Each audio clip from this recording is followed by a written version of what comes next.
I like to do shorter reviews. Try to keep it around 3 minutes, somewhere in that range. Some movies are so transcendent, they make that difficult. There's so many things I want to say about Hugo, Martin Scorsese's latest movie. I'll try to divide it into two parts. One part, just the movie itself. And the other part, kind of the stuff that is beyond the movie, the transcendent stuff. We'll get there. The first part, the movie itself. Beautiful story of a boy who is orphaned and lives in a clock tower in a train station, and how he survives, how he finds hope and peace and love and the magic of family, all those themes and messages beautifully done.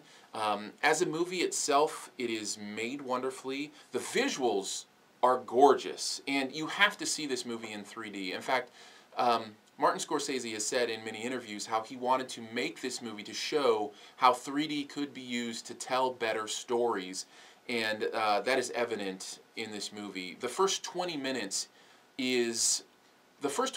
of this movie contains better 3D than I've seen in entire films recently, as people have just kind of thrown it on there and tacked it on there. Not to mention, there's hardly any dialogue in the first 20 minutes of this movie. Nobody really says anything. It's a masterclass in how to tell a story without words, but just with visuals, and using the 3D medium to great effect. And beyond that, great performances. Ben Kingsley is amazing in this movie.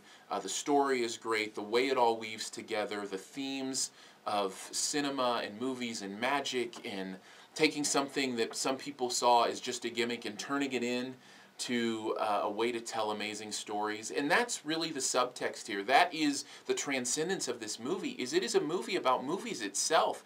Apparently a very personal movie to Martin Scorsese, as he talks about what movies mean to him. And he uses 3D in this movie to tell the story of how movies have transitioned to become the storytelling medium they are. 3D right now is seen as a gimmick by many people. It's seen as something, it'll be here today and gone tomorrow. And the movie makes reference to the fact that movies themselves were seen as that kind of gimmick. They were just shown in carnivals and circuses when they first started out. It was like this gimmicky little machine that could show moving pictures, and people just thought, well, people get tired of this after a while, they won't want to see it. But some people thought, you know what, you could tell great stories with this. You could make make magic, go to places you could never go before, and do things you could never do before with movies. Man, if you are a movie lover, this movie will speak to your heart in so many ways,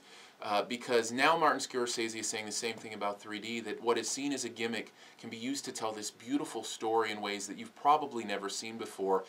There are 3D effects in this movie that I have not seen used this spectacularly yet. Even in Avatar, there are some close-ups on faces in this movie as it kind of zooms in to faces, and it gets to the point where it's almost uncomfortable how big and expressive these faces are, and the background just kind of fades into way back, and so there's this distance between the background and the foreground, this huge foreground face that just makes it feel like I'm there and I can feel what this person is feeling. It's hard to explain, but when you see it, it's beautiful and it's stunning, and boy, I was so impressed with the technical aspects of this movie. The movie itself, great movie. Well worth it, even if it was just the movie.